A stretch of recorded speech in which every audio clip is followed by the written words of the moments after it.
मन। हमारा जगत पंच परवा कहलाता है। इसमें स्वयंभू और परमेष्टि आकाश रूप लोक है। सूर्य, चंद्रमा और पृथ्वी पिंड स्वरूप है। जो इनको धारण किए है अथवा नियंत्रित रखता है वह अव्यक्त है। भूपिंड का जो भाग मानव में आता है वह शरीर कहलाता है।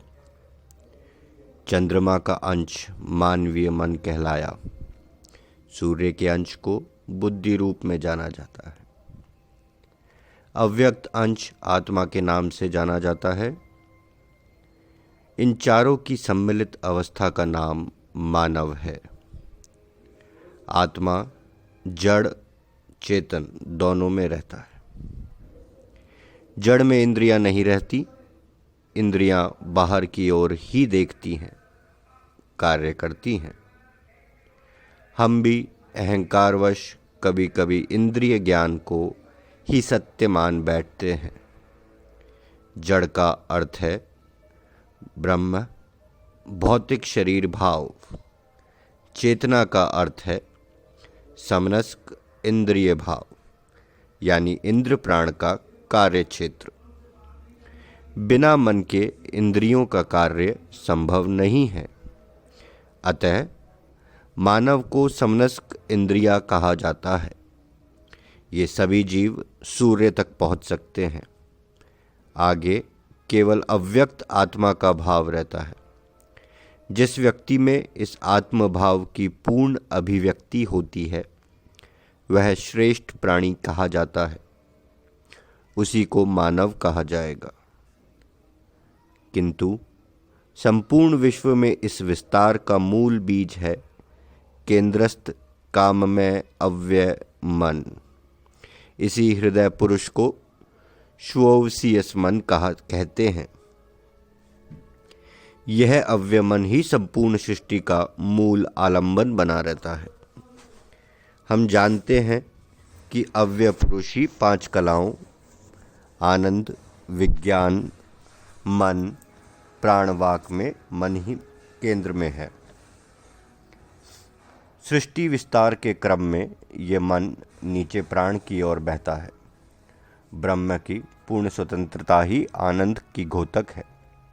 वहीं ज्ञान के आधार पर इच्छा पैदा होना मन कहलाता है। इच्छा की स्वीकृति के साथ ही मन प्राण रूप में कार्यरत हो जाता है। वही अव्यय मन वाक रूप में अक्षर पुरुष बन जाता है।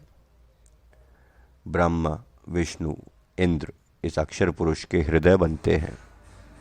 अग्नि, सोम इसके पृष्ठ प्राण या सूत्रात्मा हैं। श्वोवसीयस मन के अलावा एक होता है इंद्रिय मन। इसका आधार संकल्प विकल्प रूप है। ये इंद्रिय आधारित है। पंचेंद्रियाणी मन षष्ठानी में हृदय, इसको इंद्रिय मन के नाम दिया गया है। इसमें ग्रहण, परित्याग, भावात्मक द्वंद्व, नियत विषय की अनुगति के कारण इस मन को इंद्रिय मन कहा गया है। इसी प्रकार मन में सुख और दुख की अनुकूलता प्रतिकूलता भेद से स्वरूप की प्रतीत होती है। हर इंद्रिय के अपने अपने कार्य नियत हैं। अतः इंद्रिय मन के कार्यों में तो हर व्यक्ति में बहुत कुछ समानता हो सकती है, किंतु वेदना के क्षेत्र में जो अनुभूति होती है वो कदापि एक सी नहीं हो सकती। इस मन को सर्वेंद्रिय मन, अनिंद्रिय मन अथवा अतीन्द्रिय मन भी कहा है। सुषुप्ति अवस्था में जब सभी इंद्रिय कार्यकलाप ठहर जाते हैं तब चंद्रमा के सोम से उत्पन्न सर्वेंद्रिय मन कार्यरत रहता है। इंद्रिय मन जहाँ पार्थिव सोम से अनुप्राणित है, वहीं अतीन्द्रिय मन चंद्र सोम से समन्वित है। इसे प्रज्ञान ब्रह्म भी कहा गया है। इसका बुद्धि से नित्य संबंध माना गया है। भावना तथा वासनात्मक संस्कार इसी मन पर प्रतिष्ठित रहते हैं। स्वर्गीय पंडित मोतीलाल शास्त्री ने इसका खुलासा कई जगह किया है। उनके अनुसार सुषुप्ति दशा में जब इंद्रिय व्यापार रुक जाते हैं तब मन और बुद्धि के कार्य भी रुक जाते हैं। इस अवस्था में अहम भाव सुरक्षित रहता है। वहीं अहम कृति महान आत्मा का कार्य है। इस अवस्था में श्वास प्रश्वास, रक्त संचार, धातु संचार आदि बने रहते हैं। जिस ज्ञान की कामना के द्वारा ये सारे अंत व्यापार चलते रहते हैं उसे सर्वोत्तम अथवा महन्मन कहा जाता है। जिसकी इच्छा से आकृति, प्रकृति, अहम कृति, भाव व्यवस्थित बने रहते हैं। सर्वेंद्रिय मन की इच्छा को जीव की इच्छा भी कहा जाता है। महन्मन की इच्छा को ईश्वरीय इच्छा कहते हैं। गीता के मम योनिम्रबंध बाम तस्मिन गर्ध दधाम्यम के अनुसार शुभोवसीयस मन के संचालक अव्येश्वर इस सत्व मन में सदा प्रतिष्ठित रहते हैं। इसका आश्रय ग्रहण कर लेने के बाद व्यक्ति अपने आकृति, प्रकृति, अहंकृति में भी परिवर्तन कर सकता है। बोलचाल की भाषा में सर्वेंद्रिय मन को ऊपर का मन और महन मन को भीतर का मन कहते हैं। जो कार्य ऊपर के मन से किया जाता है वह कभी पूरा नहीं होता या फिर अच्छा नहीं होता। ये मन के जितने भी स्वरूप हैं ये इच्छाओं के और अनुभूतियों के विभिन्न धरातल हैं। हर मन अलग अलग धरातल पर कार्य करता दिखाई पड़ता है। मन तो फिर भी एक ही होता है। उसे अव्यय का शुभोवसीयस मन कहते हैं। शेष सारे मन के स्वरूप प्रतिबिंबात्मक हैं, अस्थाई हैं, इच्छा के साथ पैदा होते हैं और इच्छा पूर्ति के साथ ही मन भी जाते हैं। अव्यय मेरा आत्मा है, हृदय रूप ब्रह्मा, विष्णु और इंद्र है, जीवन का आलंबन है। हमको व्यवहार में अनुभव होता है कि मन विषयों में रमता है, उनसे चिपकता है, किंतु मन का ये स्वभाव है कि मन पर कितने ही विषय आवें मन उससे चिपकता नहीं है। जैसे ही दूसरे विषय की ओर मुड़ता है पिछला विषय तुरंत भुला देता है। मन निर्लेप होता है।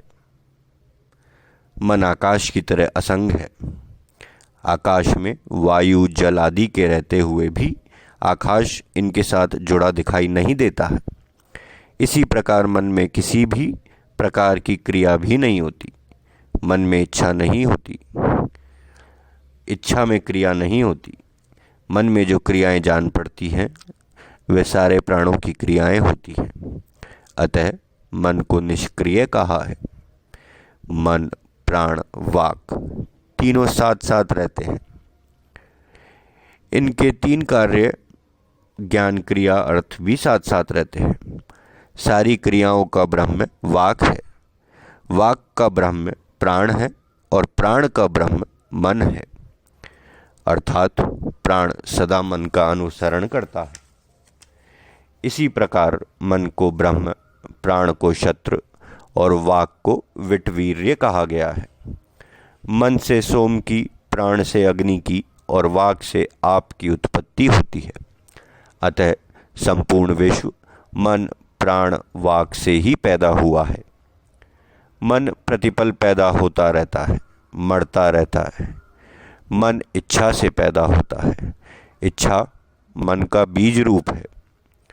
इच्छा पूर्ण होते ही मन भर जाता है। शुद्ध मन आत्मा स्वरूप है जो सब प्राणियों में एक सा होता है। जिस मन का हमें आभास होता है वह त्रिगुण के आवरण में ढका हुआ मन है। मनुष्य जीवन का लक्ष्य इस आवरण को हटाकर शुद्ध मन को समझना ही है। इसे ब्रह्म स्वरूप कह सकते हैं। त्रिगुण माया का स्वरूप है, प्रकृति है, सृष्टि का व्यवहार है। इसके चुंगल से निकलने के लिए इसको समझना पड़ेगा। जीवन व्यवहार में मन की चंचलता का आधार भी माया है। मन, प्राण और वाक अविनाभाव में साथ रहते हैं। मन के धरातल तक पहुंचने के लिए वाक का आधार और प्राणों का प्रणन चाहिए। शरीर और बुद्धि को मन की ओर मोड़ना होगा। अवधान, धारणा और ध्यान इसके मार्ग हैं। मन को किसी वस्तु अथवा विषय की ओर आकर्षित करना अवधान है।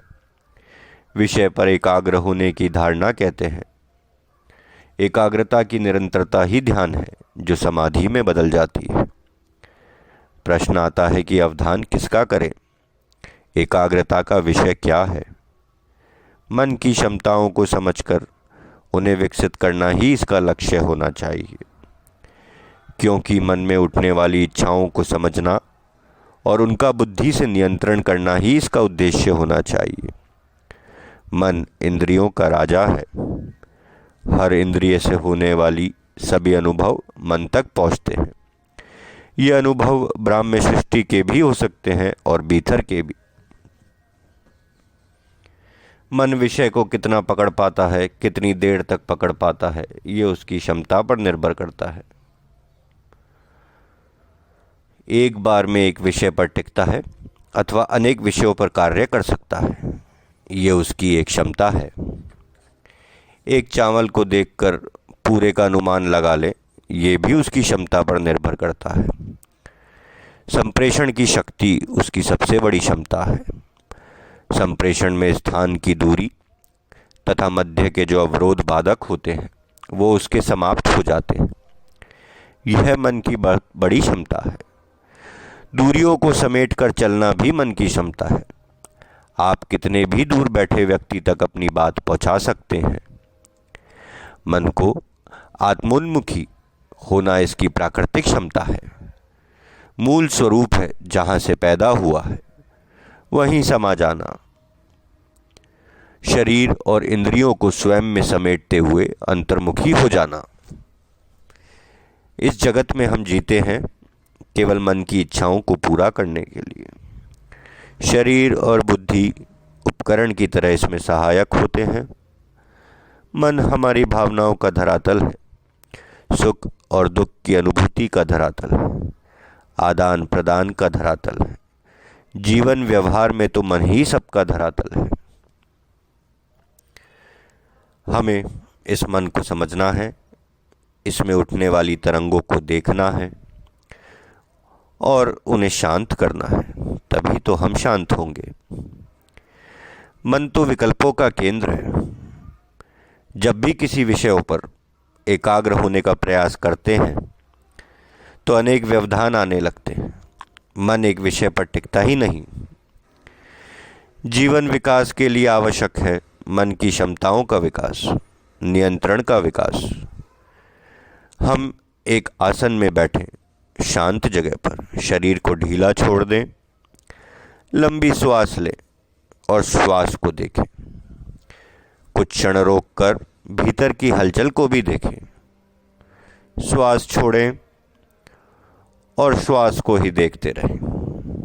महसूस करें। विचारों के विकल्प उठेंगे, आप चिंता न करें। किसी भी विचार को रोकने का प्रयास ना करें।